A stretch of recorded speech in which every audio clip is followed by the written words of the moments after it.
Welcome English 215 students, Appalachian literature students. This is your professor, Michael Martin. And welcome to, I guess we're close to the second half of this semester, I guess you'd say. And we'll be doing solely 20th century works for the remainder of the course, starting with this week's reading Charles Frazier, Nightwoods, which I've sent you an email about and posted how you can access and how you can purchase. We're also doing Degrees of Elevation. It's a collection of short stories about Appalachia. These are contemporary modern-day Appalachian writings.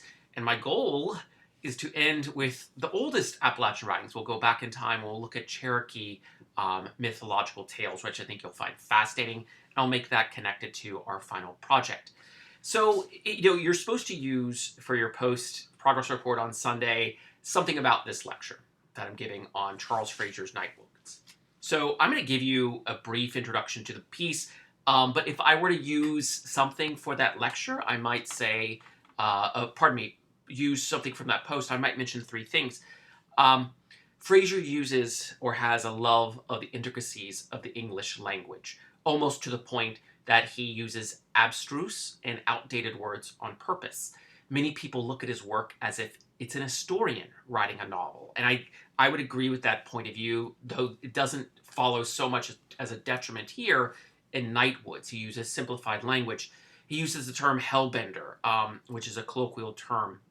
He uses WPA, bootleggers, all these terms. He'll name trees. Like he uses very accurate language. You could tell he's thinking of the intricacies of language as he goes along with his particular word choices.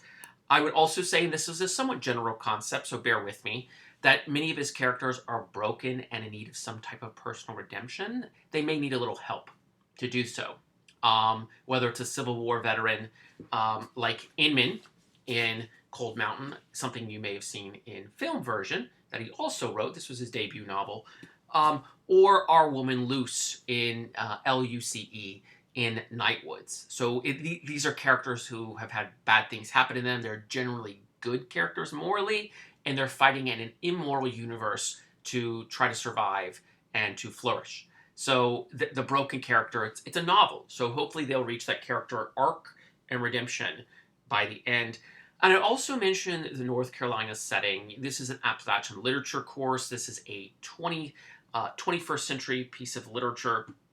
And the ecosystem of North Carolina weighs heavily into this piece, particularly the Western Mountains. We've already done Henry Colton in the Black Mountains. This is very similar. Small country hamlets where people live in relative isolation.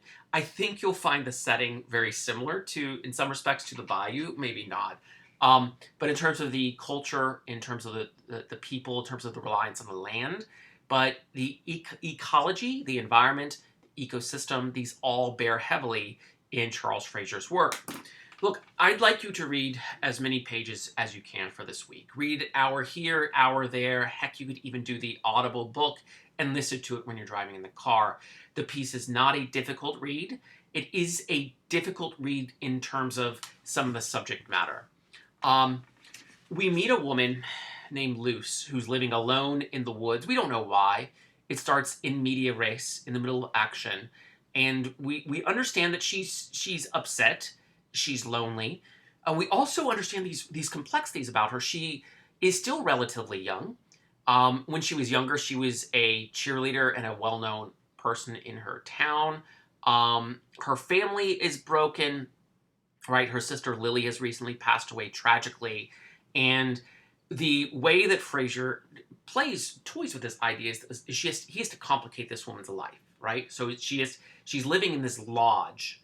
Sounds a lot like The Shining, in the middle of the woods, alone. And why? And the reason that is, we find out, and it's very direct, is that she was sexually assaulted when she was younger, and she's still coming to terms with that. That's one of the main reasons, and the lack of trust, as you can imagine, of other people.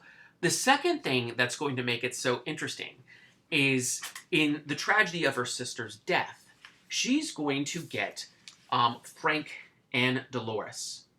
Frank and Dolores are her niece and nephew, whom she hasn't encountered before.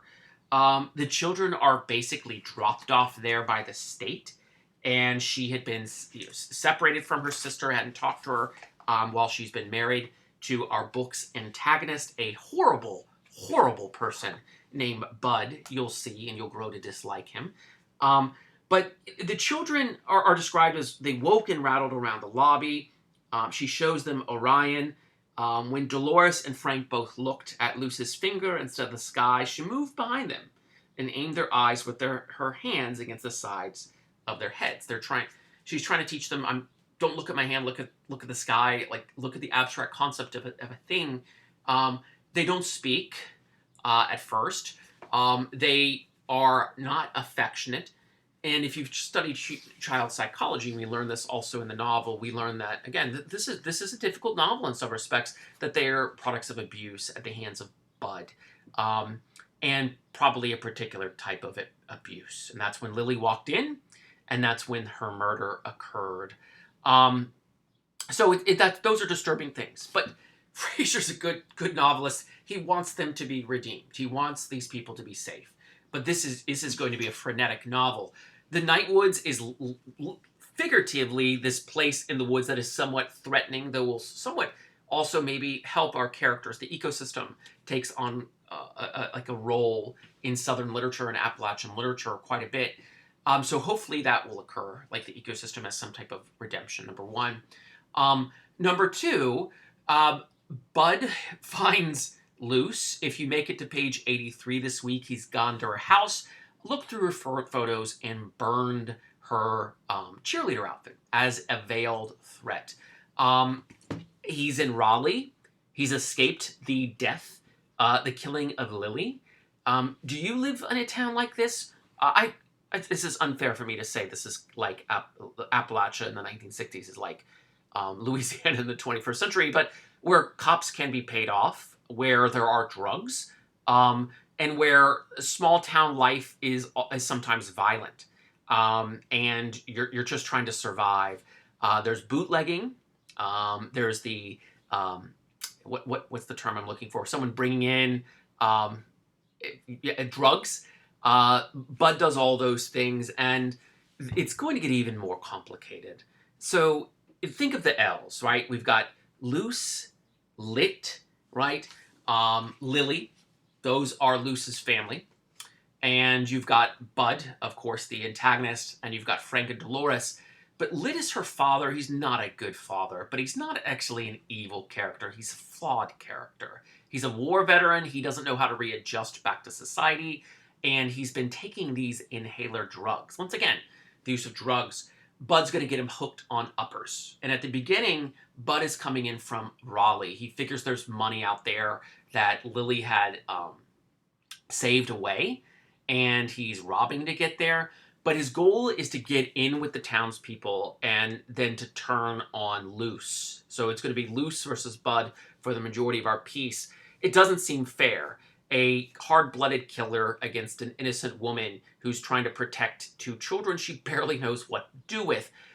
But there's a guy named Stubblefield, and Luce is staying on Stubblefield's land. That's the grandfather. The grandson is this young guy who is living this island life and kind of drinking himself into oblivion. Again, flawed, but essentially good. Once he meets Luce, he's going to fall very quickly for her and try to help her and save her. So she's not alone. She's got these children they're going to develop with her. She's got Stubblefield. They're going to start dating.